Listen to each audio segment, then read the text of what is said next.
लोग आयु पे आधारित यदि दो लोगों का नाम, दो व्यक्तियों का नाम दिया, यानी कि एक व्यक्ति का नाम है और उसके बेटे के नाम, जब इसमें दो नाम दे देगा तो हम लोग क्या करेंगे, पहले हम दो नाम को यहाँ पे लिख लेंगे और क्या क्या इन सबकी उम्र है पता नहीं है। उम्र ही निकालने के लिए हम लोग क्या करते हैं, पहले लिखते हैं माना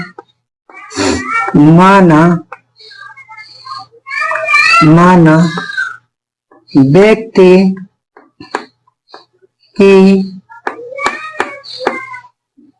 वर्तमान आयु पे आधारित जब प्रश्न पूछेगा तो पहले लिखेंगे माना व्यक्ति की वर्तमान आयु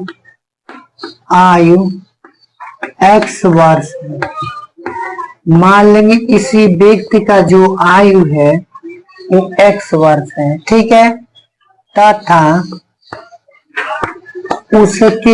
उसके मतलब व्यक्ति के बाद जो है उसके मतलब व्यक्ति के बेटे की आयु पूछा जा रहा है, तो उसके बेटे की वर्तमान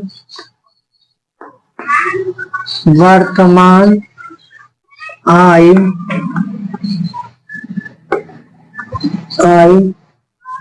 y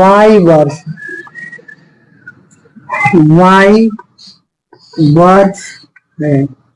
अगर इस तरीके से प्रश्न देगा तो हम लोग क्या करेंगे, पहला बात लिखेंगे कि माना व्यक्ति की वर्तमान आयु x वर्ष है तथा उसके बेटे की वर्तमान आयु y वर्ष है। अब क्या करेंगे, अब इस प्रश्न को पढ़ेंगे और प्रश्न के अनुसार हम लोग समीकरण तैयार करेंगे, ठीक है।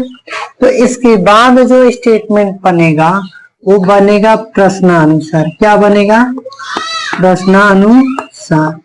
इतनी बात जब लिखेंगे और इस तरीके से प्रश्न पूछेगा तो लिखेंगे प्रश्नानुसार। अब क्या है, इसमें दो शर्त रखी गई है। एक शर्त है कि 6 वर्ष बाद एक व्यक्ति की आयु उसके बेटे की आयु की 3 गुनी है। तो 6 वर्ष बाद बोला है, तो अगर 6 वर्ष बाद अगर उस व्यक्ति की आयु यदि 6 वर्ष अधिक बढ़ेगा, मतलब 6 वर्ष बाद अगर व्यक्ति की उम्र भी बढ़ेगा उसके बेटे की भी उम्र बढ़ेगा। तो 6 वर्ष बाद बोला है तो x में 6 जोड़ेंगे और y मतलब उसके बेटे की भी उम्र में 6 जोड़ेंगे। अगर 6 वर्ष बाद इसकी उम्र, इस व्यक्ति की उम्र यदि 6 वर्ष बाद बढ़ेगी तो उसके बेटे की आयु भी 6 वर्ष बाद बढ़ेगी। हो गया। अब क्या कहा है, बेटे की आयु की 3 गुनी, तो बेटे की आयु में 3 से गुणा कर लेंगे। ये 3 गुना बोला जा रहा है किसके उम्र का, तो उसके बेटे का। अब क्या करेंगे, इसको एक समीकरण तैयार करेंगे। तो यहाँ लिखेंगे x प्लस 6 बराबर 3 का गुणा कर देंगे 3y और 3 का गुणा 6 में कर देंगे 18, 3 छके 18। अब 3y को इधर ला लेंगे समीकरण बनाने के लिए। 3y बराबर 18 माइनस 6, x माइनस 3y बराबर 18 में से 6 चला जाएगा 12 बचेगा। Equation number 1। इक्वेशन कब तैयार हो जाता है कि जब x और y एक तरफ हो जाता है और कोई यहाँ पे अचर पद आ जाता है, वहाँ इक्वेशन 1 हो जाता है। ये प्रथम शर्तानुसार हो गया। यहाँ तक 3 गुनी, तो बाद में बोलता है तो जोड़ते हैं। अब देखिए यहाँ पे लिखा है 3 वर्ष पहले, और पहले कहेगा तो घटाएंगे।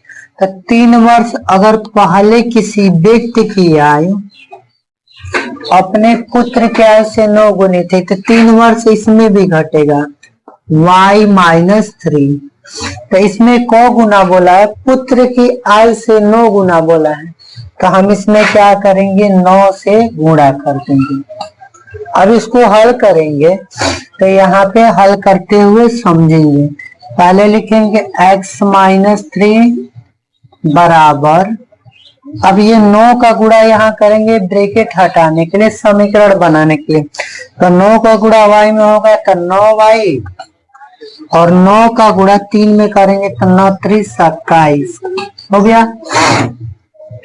अब समीकरण तैयार करेंगे तो 9y इधर ला देंगे, x माइनस 9y बराबर माइनस 27 और प्लस 3।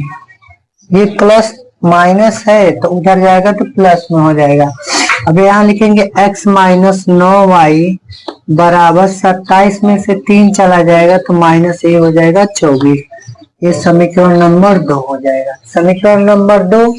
और जब समीकरण नंबर 1 और 2 हो गया तो हम लोग अगर x का मान यानी कि व्यक्ति की आयु निकालना अगर चाहें और बेटे की आयु निकालना चाहें तो हम प्रतिस्थापन विधि से भी इसको हल कर सकते हैं और इसको विलोपन विधि से, क्योंकि ये 2 चर वाला रैखिक समीकरण है।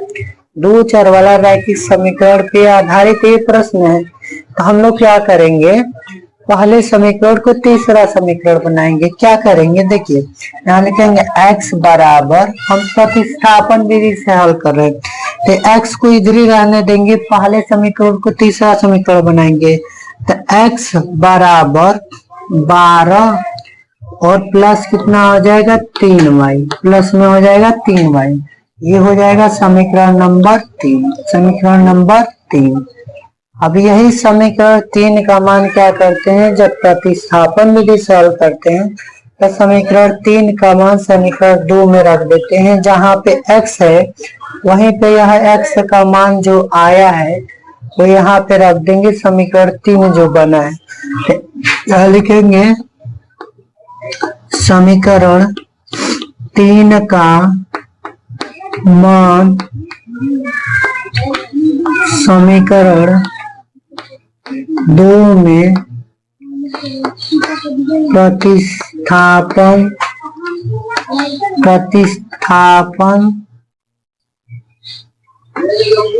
करने पर, प्रतिस्थापन क्या करेंगे, कैसे करेंगे, जो ये हमारा x दिखाई दे रहा है वहीं पे इतना भर देंगे। 12 प्लस 3y, केवल x के जगह पे हम 12 प्लस 3y भरे हैं, उसके आगे जो बचेगा लिख लेंगे माइनस 9y और बराबर माइनस 24। ठीक है, अब इसको हल करेंगे तो 3 गो y और माइनस 9 गो y घटेगा तो माइनस 6y बचेगा बराबर माइनस 24। और हाई देखिए हाई वाला 12 गो है प्लस में, उधर गया तो माइनस में हो जाएगा 12। ये हो गया माइनस 6y और जब इसको जोड़ेंगे तो ये हो जाएगा माइनस 30। तो माइनस माइनस कट जाएगा, यहाँ से y का जब मान हम लोग निकालेंगे तो 6 यहाँ पे निकालेंगे तो y बराबर 30/6 हो जाएगा। तो 6 5 30, तो y का मान कितना आ जाएगा 5 वर्ष। y का मान कितना आ जाएगा 5 वर्ष। अब हम लोग क्या करेंगे, यही y का जो मान आया है वही हम समीकरण 2 में क्या कर देंगे, 3 में भर देंगे। जब प्रतिस्थापन विधि से हल करते हैं तो पहले समीकरण को तीसरा समीकरण बनाते हैं और तीसरा का मान जो आता है वो दूसरा में रखते हैं। जब दूसरा में रख कर हल करते हैं तो उसमें या तो y का मान आता है नहीं तो x का मान, तो हम x लेकर चलते हैं तो y आता है। अगर x का मान भरते हैं किसी भी समीकरण में तो y का मान आता है, और जब y का मान x वाले समीकरण में भर देते हैं तो x का मान आ जाता है। तो y का मान 5 है तो हम समीकरण नंबर 3 में रख देंगे। तो यहाँ पे लिखेंगे y का मान समीकरण 3 में रखने पर, 3 में रखने पर, 3 क्या है, यही समीकरण है हमारा 3। x बराबर 12 प्लस 3y, तो x बराबर 12 प्लस 3 गुणा y की जगह पे क्या भरेंगे, y का मान आया है 5, यहाँ पे भरेंगे x बराबर ही 12 अब 5 15, x बराबर जोड़ेंगे तो 5 2 7 और 1 1 2, यानी कि ये 27 वर्ष हो जाएगा। ठीक है, तो x का मतलब हो गया व्यक्ति की वर्तमान आयु जो था वो 27 वर्ष का था, और जब उसका पुत्र के आयु जो था वो 5 वर्ष का था। ये हमारा प्रश्न जो था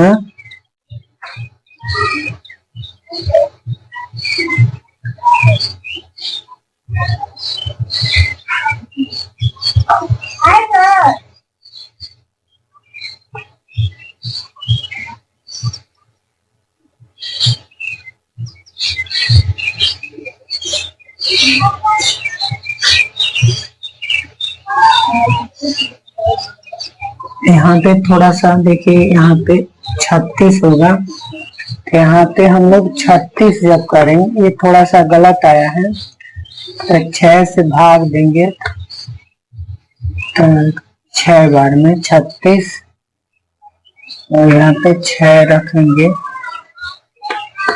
तो यहाँ पे 30 हो जाएगा।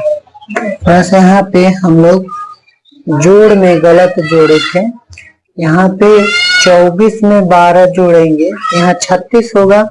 अब 6 से जब इसमें भाग देंगे तो 6 वर्ष आएगा, और 6 वर्ष बाद आने के बाद जब इसको हम हल करेंगे तो हमारा 30 वर्ष, यानी कि व्यक्ति की जो वर्तमान आयु था वो x बराबर, मतलब x का जो मान है वो 30 वर्ष है।